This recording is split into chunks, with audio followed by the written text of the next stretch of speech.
여러분 안녕하세요. 오늘도 선생님과 함께 하루 10분 책 읽기를 시작해 보겠습니다. 오늘은 백범일지 94쪽부터입니다. 나는 며칠 전보다는 기운이 회복되었으므로 모여선 사람들을 향하여 한바탕 연설을 하였다. 여러분, 외놈들이 우리 국모 민중전마마를 죽였으니 우리 국민에게 이런 수치와 원한이 또 어디 있소? 외놈의 독이 궐 내에만 그칠 줄 아시오? 바로 당신들의 아들과 딸들이 필경은 외놈의 손에 다 죽을 것이오. 그러니 여러분, 당신들도 나를 본받아서 외놈을 만나는 대로 다 때려 죽이시오. 외놈을 만나는 대로 다 때려 죽이시오. 외놈을 죽여야 우리가 사오. 하고 나는 고함을 쳤다. 와다나베가 내 곁에 와서 내가 그렇게 충의가 있으면 왜 벼슬을 못하였나? 하고 직접 내게 말을 붙였다. 나는 벼슬을 못할 상놈이니까 조그마한 외놈이나 죽였다마는 벼슬을 하는 양반들은 너희 황제의 모가지를 베어서 원수를 갚을 것이다. 하고 나는 와다나베에게 대답하였다. 나는 이날 김윤정에게 이 화부를 놓아달라고 청하였더니 이 화부는 그날로 석방되어 조아라고 돌아갔다. 이로부터 나는 신문은 다 끝나고 판결만을 기다리는 한가한 몸이 되었다. 내가 이 동안에 한 일은 독서, 죄수에게 글을 가르치는 것, 죄수들을 위하여 소장을 대서하는 것이었다. 나는 아버지께서 들여주신 대학을 읽고 또 읽었다. 글도 좋거니와 다른 책도 없기 때문이었다.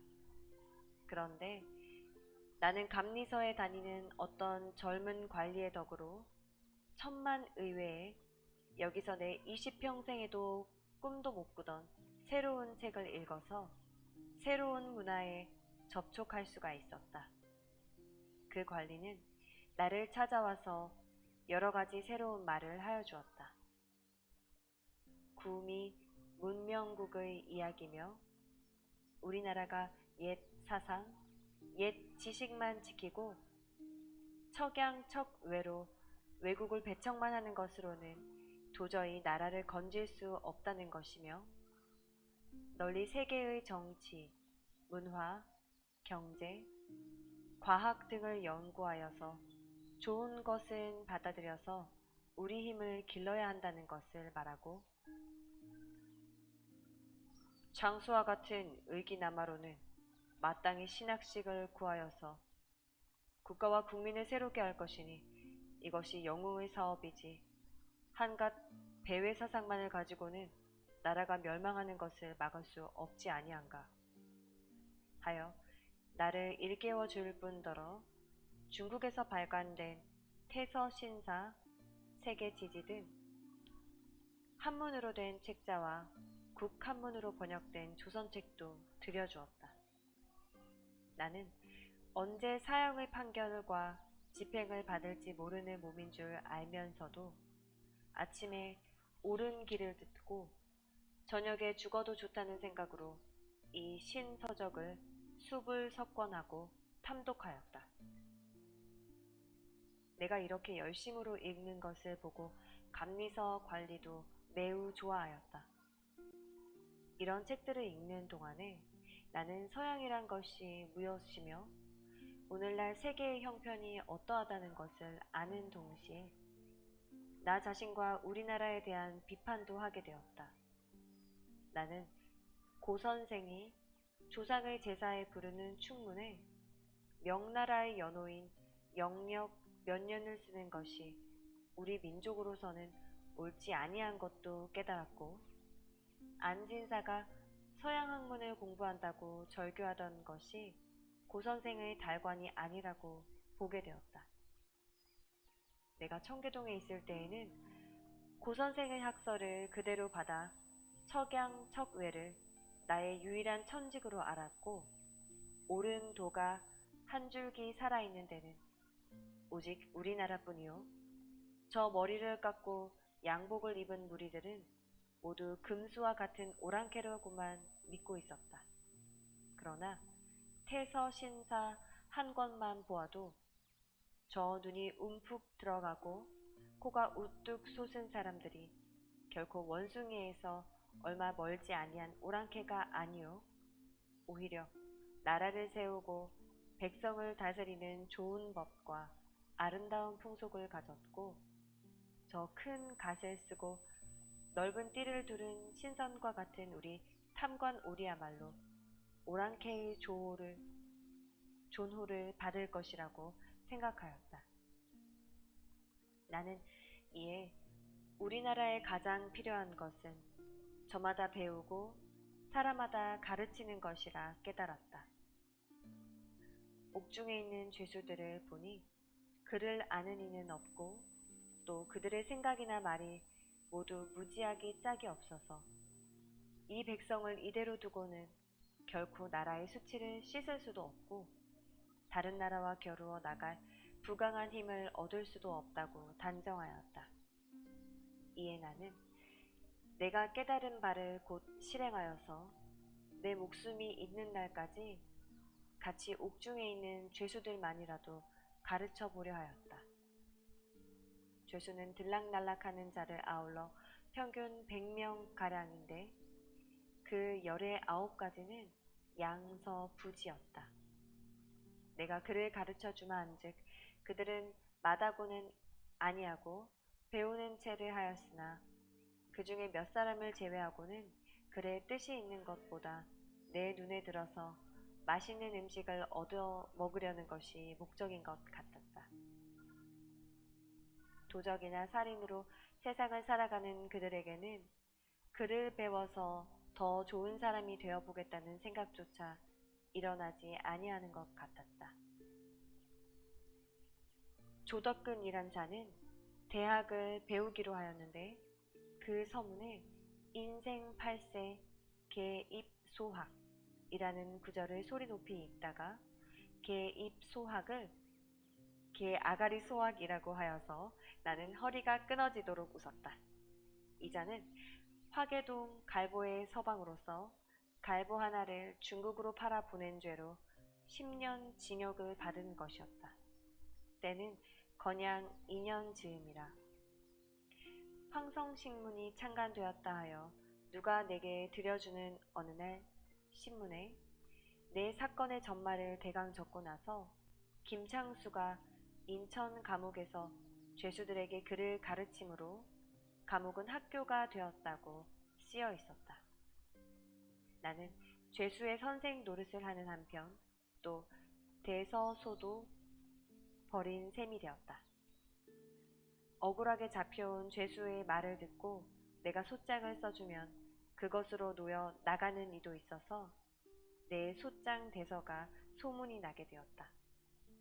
더구나 옥에 갇혀 있으면서 밖에 있는 대서인에게 소장을 써대려면 매우 힘도 들고 돈도 들었다. 그런데 같은 감방에 마주 앉아서 충분히 할 말을 다 하고 소장을 쓰는 것은 인찰지 사는 값밖에는 도무지 비용이 들지 아니하였다. 내가 소장을 쓰면 꼭 득송한다고 사람들이 헛소문을 내어서 관리 중에 내게 소장을 지어달라는 자도 있고 어느 관원에게 돈을 빼앗겼다 하는 사람의 원정을 지어서 상관에게 들여 그 관리를 파면시킨 일도 있었다.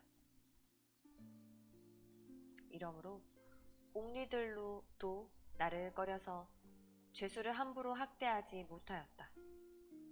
이렇게 그를 가르치고 대서를 한 여가에 나는 죄수들에게 소리를 시키고 나도 소리를 배우고 놀았다.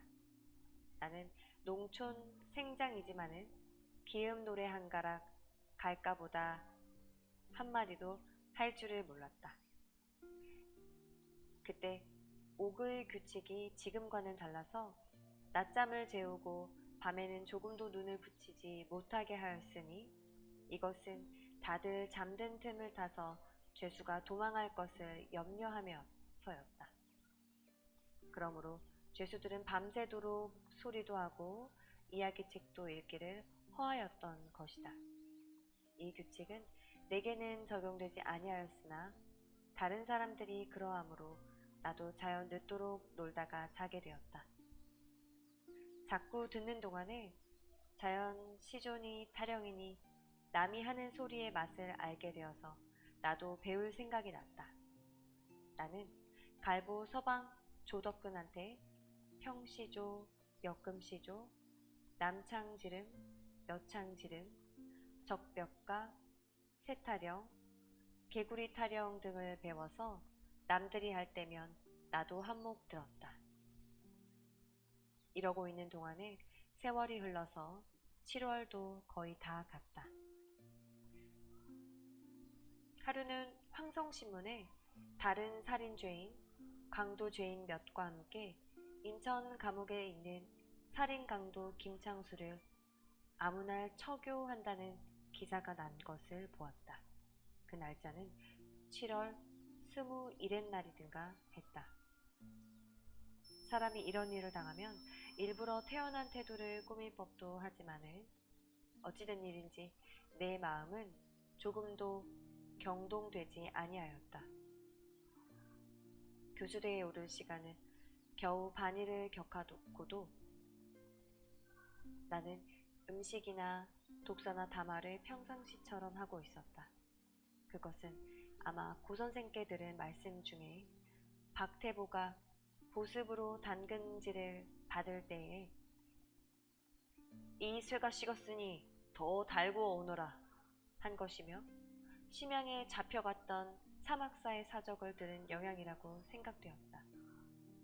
내가 사형을 당한다는 신문 기사를 본 사람들은 뒤를 이어 찾아와서 마지막 인사를 하고는 눈물을 흘렸다. 이를테면 조상이다, 아무 나으리, 아무 영감하는 사람들도 찾아와서 김석사, 살아나와서 상면할 줄 알았더니 이것이 웬일이요? 하고 두 주먹으로 눈물을 씻고 갔다. 그런데 이상한 것은 밥을 손수 들고 오시는 어머니가 평시와 조금도 다름이 없으심이었다. 아마 사람들이 내가 죽게 되었단 말을 아니 알려드린 것인가 하였다. 나는 조상하는 손님이 돌아간 뒤에도 여느 때처럼 대학을 읽고 있었다. 인천 감옥 죄수의 사형 집행은 언제나 오후에 하게 되었고 처소는 우각동이란 것을 알므로 나는 아침과 점심을 잘 먹었다. 죽을 때에는 어떻게 하리라 하는 마음 준비도 할 마음이 없었다. 나는 이렇게 아무렇지도 아니하건만은 다른 죄수들이 나를 위하여 슬퍼해주는 정상은 차마 볼 수가 없었다. 내게 음식을 얻어먹은 죄수들이며 글을 배운 제자들, 그리고 나한테 소장을 써봤고 소사에 대한 지도를 받아오던 잡수들이 애통해하는 양은 그들이 제 부모상에 그러하였을까 의심하리만큼 간절하였다. 차차 시간은 흘러서 오후가 되고 저녁 때가 되었다. 교수대로 끌려나갈 시각이 바짝바짝 다가오는 것이다.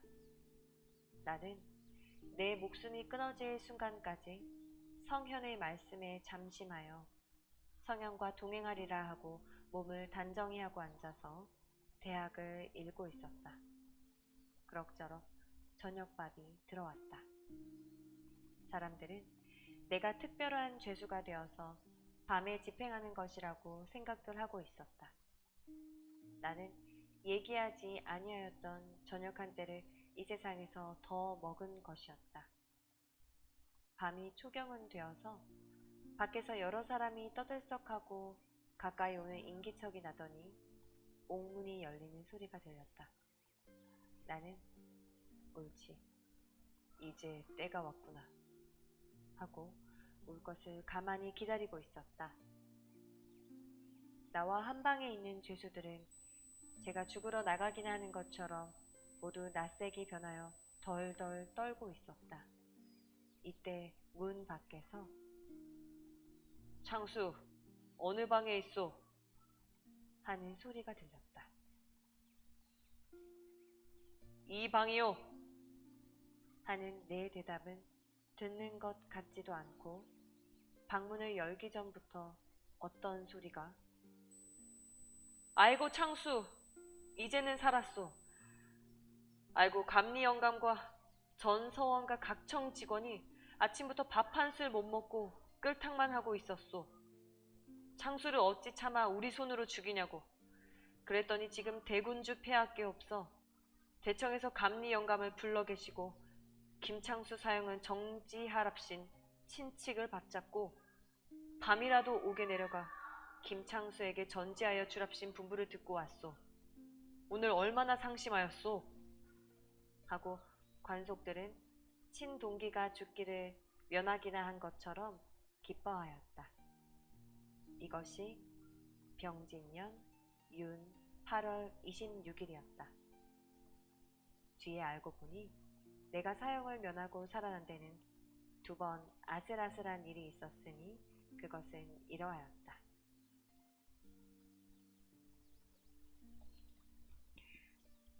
오늘 하루 10분 책 읽기는 여기까지 하겠습니다.